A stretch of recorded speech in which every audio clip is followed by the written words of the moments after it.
Hello everyone, आज हम लोग पढ़ेंगे मैथ्स क्लास 6 का चैप्टर 5।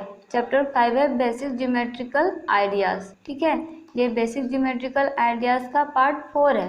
पार्ट 4 में हम लोगों को पढ़ना है angles. Okay, angles that means any angle is formed by two different rays starting from the same initial point. यानी कि एंगल जो होता है वो दो डिफरेंट टाइप के रेज से मिलकर फॉर्म होता है। ठीक है, जिसका एक इनिशियल पॉइंट होता है। Initial point that means common point होता है। ठीक है, दैट मीन्स एक पॉइंट से मिलकर जो दो रे का फॉर्मेशन होता है तो उसी को हम लोग एंगल बोलते हैं। ओके, जैसे यहाँ पे ओ कोई एक पॉइंट दिया हुआ है और जिस पॉइंट से दो रे का फॉर्मेशन होता है उस पॉइंट को हम लोग वर्टेक्स बोलते हैं। ठीक है, और इस वर्टेक्स से एक रे OA का फॉर्मेशन होता है और सेकेंड रे OB का फॉर्मेशन होता है। ठीक है, तो ये दो रे जो होते हैं वो इसके एंगल के साइड और आर्म्स कहलाते हैं। इस रे को हम लोग एंगल ऑफ साइड और आर्म्स भी बोल सकते हैं। ओके, तो इस तरह से एंगल का फॉर्मेशन होता है। यानी कि एंगल का फॉर्मेशन जो होता है वो वर्टेक्स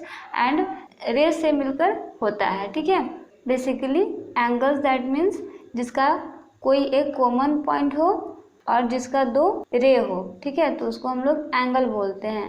ओके, अब हम लोगों को एंगल में इंटीरियर एंगल पढ़ना होता है और एक्सटीरियर एंगल पढ़ना होता है। ठीक है, तो सबसे पहले हम लोग देखते हैं इंटीरियर एंगल की इंटीरियर एंगल होता क्या है। ठीक है, interior angle that means any angle that is one on the inside of A shape is called interior angle. यानी कि हम लोग जो एंगल ड्रॉ करते हैं उस एंगल के अंदर में जो शेप बना हुआ होता है, यानी कि एंगल के अंदर में अगर कोई शेप बना हुआ है या फिर कोई पॉइंट बना हुआ है तो उसको हम लोग इंटीरियर एंगल बोलते हैं। ओके, तो इसको हम लोग फिगर के थ्रू समझते हैं।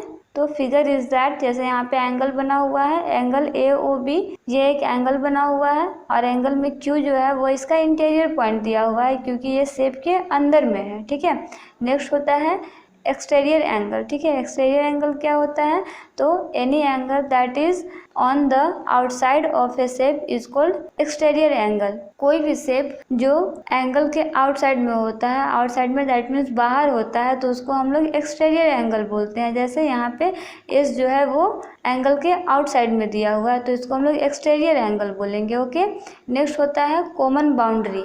कॉमन बाउंड्री का मतलब क्या होता है, common boundary that means the region of this point which lie on the arms और side is called common boundary of the two reason.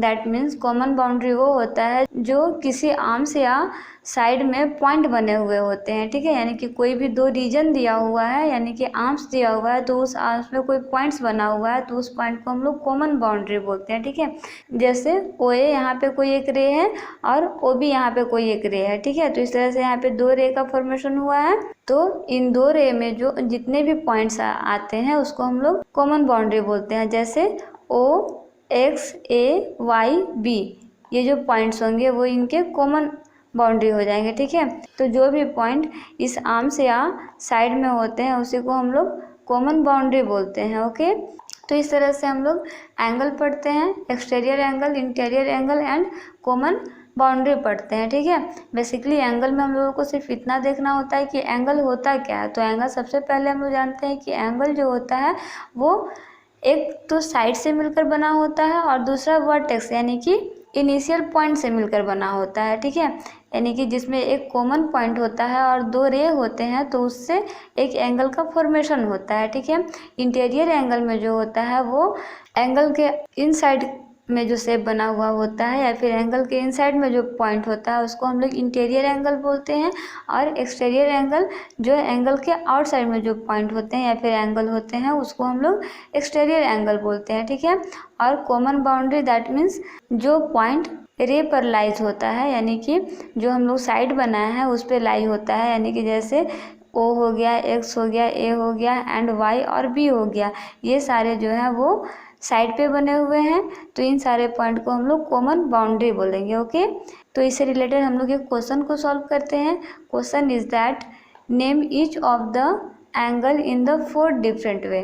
ठीक है, यानी कि एक आपके पास एंगल दिया हुआ है और इस एंगल को आपको 4 डिफरेंट टाइप से लिखना है। ठीक है, यानी कि एक ही एंगल है बट आप इसको 4 टाइप से किस तरह से लिख सकते हो। ठीक है, तो देखो यहाँ पे जो हम लोग को लिखना होता है बेसिकली एंगल का जो फॉर्मेशन होता है वो इनिशियल पॉइंट से होता है, ठीक है। तो इनिशियल पॉइंट के थ्रू हम लोग कहीं भी एंगल लिखेंगे तो उसके बीच का जो एंगल आएगा वो इनिशियल पॉइंट से आएगा।